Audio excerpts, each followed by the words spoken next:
بسم الله الحمد لله والصلاة والسلام على رسول الله نشهد أن لا إله إلا الله نشهد أن محمد رسول الله اللهم صل وسلم وبارك على نبينا محمد وعلى آله وصحبه وسلم تسليما كثيرا. We begin by praising Allah, the Most High, the Most Exalted, the Most Honorable, the Most Merciful. We testify to His oneness and greatness, our Lord, the Most High, the Most Exalted. And we testify to the prophethood of His most beloved Muhammad, the son of Abdullah, the son of Abdul Muttalib. We ask Allah to send the finest peace and blessings upon His beloved prophet and all those who strive and struggle in His guidance until the end of time. There was a narration a couple of years after the death of the Prophet ﷺ, a great companion named Rib'i, who was called upon by one of the Persian generals to come and explain to this general, why is it that these Arabs, these nomad Bedouin Arabs, shepherds of camel and sheep, what were they doing in the lands of Persia? Why are they there? And so Rib'i goes to this Persian general and he gives him a profound mission statement, a vision that the Prophet ﷺ never explicitly told the companions. It wasn't something specifically said to them in the Quran, but they embodied a message for the world that was transcendent of their being. And so he says, radiallahu anhu, we are a people. Our people are here. And he gives a powerful statement. لِنُخْرِجَ الْعِبَادِ مِنْ عِبَادَةِ الْعِبَادِ إِلَىٰ عِبَادَةِ رَبِّ الْعِبَادِ. We're here to free people from the shackles of worship and oppression of others to the freedom through the slavery to the creator of the universe. And we are here to take people from the narrowness of this life to the expanse of the next life and to the expanse of this life and the next. And we are here so that we can free people from the oppressive ways of man to the justice of Islam. It was a profound mission by a normal, maybe not so popular companion that transcended the concepts of the human mind. How ambitious were these people? And subhanAllah, today I was instructed to talk about the vision or the impact that young people can have on race in our country. And it's tremendous that we can maybe one day dream of a vision where the world asks and our country asks, what can Islam do for us? Who are these Muslims? What do they want? Can you imagine that we have the most creative minds in engineering or science or math, that we have tremendous people in computers and in research? Can you imagine that one day we can come forward to our society, our country, and give the vision that Islam is the eradication of racism in our society through Islam? And subhanAllah, that's not the vision of Rami Kawas, that's the words of the great Malcolm X, Al-Hajj Malik al-Shabazz rahmatullah alayh.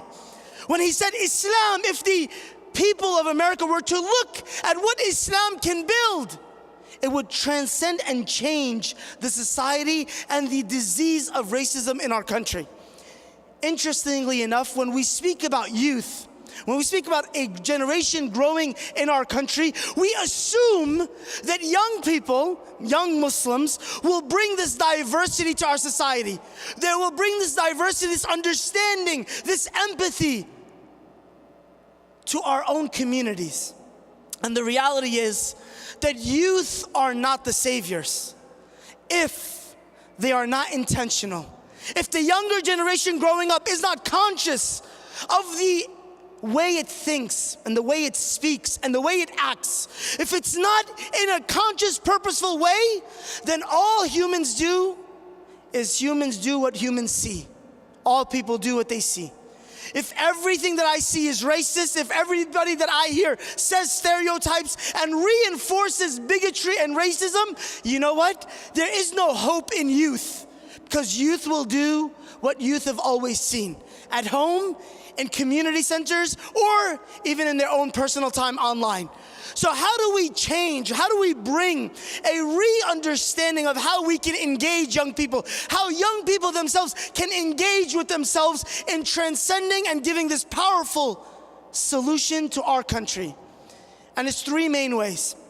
Allah Azza wa Jal makes it very specific and clear. and I believe this with wholeheartedly, and it's what I've dedicated my life to. We never change if we don't change people. And we don't change people until we understand how people work. That's what true tarbiyah is. True development in ourselves and in our youngsters. When we understand how we can change the elements deep within us that eradicate racism, that's a negative behavior, but very, very superficial. What causes racism? What causes people to hate one another within our own community or outside? The mechanisms are the same. Number one, usually it has to do with my own self, my own shortness, my shortcomings of self-worth to myself, my own insecurities about myself, my own discomfort in dealing with people that are not like myself. And subhanAllah, in the balance between our ego and a lack of self-worth, we find this ugly child called racism. It stems from fear of the other, fear of the unknown. It stems from an emotional uncomfortability within us, within our youngsters, within our youth, within our children, that they start to dwell and foster, and it explodes like a volcano in the worst of times. It stems from projection, that we see and we hear and understand stereotypes, and they fester in others. All of these things are the root cause of racism. But how do we eradicate? How do we change the mindset? Well, it starts first and foremost with our thinking, our pattern of thinking. Humans only think and understand, and our perception dictates a lot about how we understand and see the world, what we focus on and what it means. If we understand that stereotypes are the initiation of racism, they begin with simple stereotypes. They begin with simple things that cause us so much later on in the way we behave. Social researchers, have shown that a group of black children, black youth and white youth, they were shown images of people of different skin colors, black and white. A picture of a white man doing a crime and a picture of a black man doing a crime. So the research showed that just how much stereotypes feed into who we are. The research showed that young people, when they saw the African American or the black person performing the same crime in the picture, that they had a higher percentage of they were much more negative perspective on the black person than the white person. And again, the study was talking about white youngsters. But then they showed the same pictures to black youngsters, black youth. And they showed them the same pictures, a black person doing a crime and a white person doing the same crime. And they found that even black youth, black youngsters, college students, they perceived the black person committing the same crime as being more negative, in a more negative way. And so we understand that perception, stereotypes, what our mind perceives from media, from songs, from celebrities, from Instagram stories, what we are constantly pumping into our mind affects attention and what that means to us. It affects the way we behave towards other people. So if we understand that the Prophet ﷺ, he came to a people and he took their mindset and reshifted it, where Allah Azza wa Jal, he taught them that Allah Azza wa Jal, he says, وَمِنْ آيَاتِهِ, he ingrained in them, he didn't just preach to them, he ingrained with them the value of diversity, that from the signs of the Creator is that all of you are from dust, all of you are from just clay and mud, all of you are the same. وَمِنْ آيَاتِهِ اخْتِلَافُ, and from his signs are that your skin colors and your tongues, they speak different languages and they look differently. That is a sign of the existence of God himself. I just had a panel session about atheism. Can you imagine we lived in a world where we taught our youngsters that one of God's signs is his diversity? The multiple colors that we see, and it becomes a part of their mindset. Mindset changes and is affected by, inshallah ta'ala, two ways. How do we reshape this mindset? Number one, it starts by how we speak to one another. Stereotypes are reinforced by the things that people are always told, the things that are constantly repeated. And that's why, interestingly, Allah Azza wa Jalla, He tells us, look, لا يسخر قوم من قوم. One of the things that is most despised is that you would put down a people because of another people. That you would say simple things no one even thinks about them, especially amongst youngsters. Oh man, these Egyptians are like that. These Palestinians, oh, these Bengalis, this, that, or the other. How much bullying happens in our schools? Unfortunately, deal with this a lot. That people bully based on race in Islamic schools and in regular schools. They're bullied at times and we bully at times. That we reinforce certain principles, and it's such in passing. You know, I was just at a youth camp the other day. We had a youth camp last week. Bunch of youth, I was talking to one of them. He's like, you know, man, these Moroccans are XXX, XYZ. They do this and they do that. You know, these Bengalis are like this, and then again, we also reinforce it with more nasty words. Saying words like Abid all the time, very popular. Saying these demeaning, debasing, degrading words, and we say it in passing. We say it with a joke. We say it with a grin and a smile, and it reinforces the stereotype deep within us. Parents reinforce it within their children. Adolescents reinforce it in their community centers and their masajid. Public schools, many times in their books and literature, as Dr. Altaf beautifully mentioned, it reinforces it in very submissive, in ways that are extremely subconscious, and it becomes a part of our understanding. So we change the way we speak. We change that. We focus on the positives of every culture. As parents, as mentors, as young people, you don't reinforce the stereotypes or the prejudice that's spewed out of people's mouths. We change the way we communicate with one another. Number two, we change mindset through action. It is what Allah, and again was beautifully referred to. Allah Azza wa Jalla says, لِتَعَارَفُوا, so that you can get to know one another. And subhanAllah, again, how do we bring this to light? How is this practical in our lives? I've had the privilege of, alhamdulillah, being a youth director for almost 8 years, full-time as a career.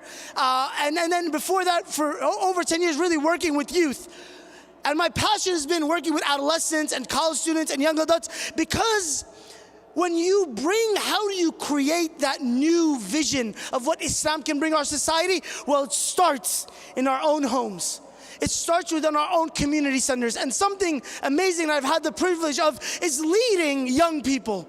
Leading young people from different ethnicities, in different committees, in all the different places, whether it was in Brooklyn where I was or in Dallas where I am now, that in our youth centers, we had this pluralistic community that we built. So much so that I would have Ethiopians and Syrians sitting on committees. I'd have African Americans and Palestinians and Bengalis and Pakistanis. And we understand that, hey, when we sit and we plan or we organize, when we make a conference or a camp, when we make a retreat, that we understand that we're a team. We work together. Amazing that research has shown so much that one of the tremendous ways to impact racism and reduce it and to create this culture of diversity is that people contact one another. People interact with one another. And subhanAllah, it's that same wisdom that the Prophet ﷺ did to the early companions when they moved to Medina. It's amazing that when you live with somebody and you eat and break bread, you hang out with them, you chill with them, you relax, you're just doing everything that's we normally do. And it's tremendously impactful in destroying, man, that's the Arab masjid. No, hey man, why are you not going to that event? Oh man, that's the Ethiopian masjid, man, I'm not gonna go over there. They're gonna look at me some way. All kind of ways. We get worked up and feel all kind of ways just because of a perception, a stereotype. And we destroy that by building these communities that are really diverse. We destroy that by understanding and teaching our youngsters from the simple things that they do, our youngsters when they're young. The toys that we buy them, the movies that they watch, the shows, the things that they binge on Netflix. And I know usually winter vacation is like let my kids catch up on all the shows break. But simple shows are they are so powerful on the mind of an individual. Music that we listen to. So we understand that, hey, I need to be more conscious as a parent, as a mentor, as a young adult. What do I bring into my mind? What am I feeding my mind? And so we teach our children, hey, get different types of toys. Watch different types of shows. Buy different types of color books. Understand that there are beautiful black princesses and white princesses. That we understand that hijab or the different colors within the hijab are just as beautiful. Because it's sad when I meet or some young brother comes up to me, extremely religious, sometimes he's even an activist in the community, and he says, you know, Brother Rami, I'm looking for a wife and everything like that, but no, she gotta be white. You know, I just like light skin color.